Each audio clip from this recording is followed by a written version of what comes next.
Good morning, friends. Heidi Mitro here. And things have shifted pretty dramatically in our home, in our town, in our country, in our world. And Mike and I have been having a lot of conversations about what are we called to do during this time, and the conversations that we are called to have first and foremost with ourselves, with each other, with our family, with our community, and what our responsibility is in activism and social justice. And yesterday, a cousin of mine reached out with a video of the sermon from his church. And I watched it with our oldest son, Noah. Noah is 11, and he was devastated. And we have been very particular. You would more than likely call our children sheltered. We have a lot of boundaries around technology. We have a lot of boundaries around the images that our kids see. And Mike and I have been talking about what's appropriate in terms of sharing what's happening. And that in and of itself is a privilege. That in and of itself is, it's a privilege to be able to decide what our kids see and the content that they consume. And Noah yesterday learned how George Floyd died. We've been having, roundtable discussions at dinner about what's happening in the protests and how we're contributing. But we didn't share how he died with our children when it first happened. Our youngest is 7, and yesterday Noah learned.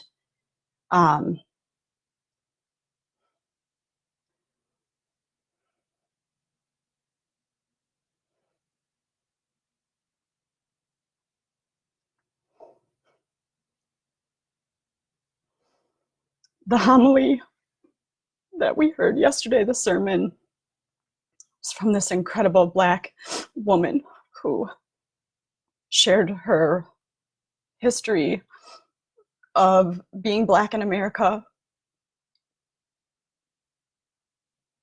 of her ancestors who were slaves, of her experience being pulled over 15 times in 1 year when she lived in Chicago, of the brown brothers and sisters who have been hurt. Growing up just being Black in America, and this was, I feel like we live in a family where race is talked about. I feel like we live in a family, we're in a multiracial family, right? Like, there's so much that feels really naive, and we're looking at ourselves. Let me speak for myself. I'm looking at myself and some of my naive beliefs that are coming forward. And yesterday, talking with Noah about race in such a different way, in such a raw way, and in a way that I watched his heart break. And he was holding my hand and comforting me. I cried with him. And we had a conversation yesterday about the color of his skin. And my kids are going to pass for white. And Mike and I have talked about that. We've talked about what it means. How do we talk to them that they are multiracial? What is their responsibility as kids who look white, who have a white mom and a Black dad? What's our responsibility in teaching them about their role? And shit's getting real, and it should be. And as we were watching this together, Noah and I, he grew up a lot yesterday, and that in and of itself is, like I said, a privilege that a lot of kids his age who are brown and Black and beautiful, and even Mike himself growing up, have experienced things that I never will. And I know that this shit is hard to talk about. And I know I'm having a hard time talking about it, even in my own family. And what do I say? And what's my role? What do I teach? And Mike and I have both been really inundated with emails and text messages and Facebook Messenger. And so if we haven't gotten back to all of you, please don't take that personally. There's just a lot of shit to go through. So Mike and I had a conversation this morning, and we're going to be recording some conversations between the two of us about race, because I said to him, I think what has happened is I've given myself a pass because you and I, meaning me and Mike, because you and I talk about race almost on the daily here. And because our micro is so safe, like our micro home is stabilized, and it hasn't always been. It's not been about race, but about mental health and about ADHD and about money. And we're at a very stable place.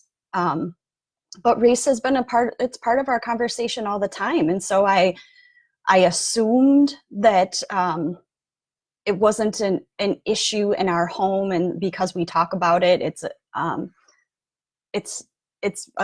handled, so to speak.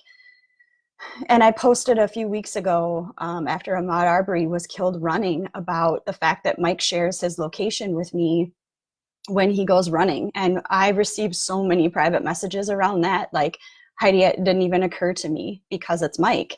And we are looking at places that we've given ourselves, me specifically, I think Mike too, but I won't speak for him, but where I've given myself a pass because I know Mike. And people are very tentatively reaching out to both of us, but then once the conversation starts, it goes.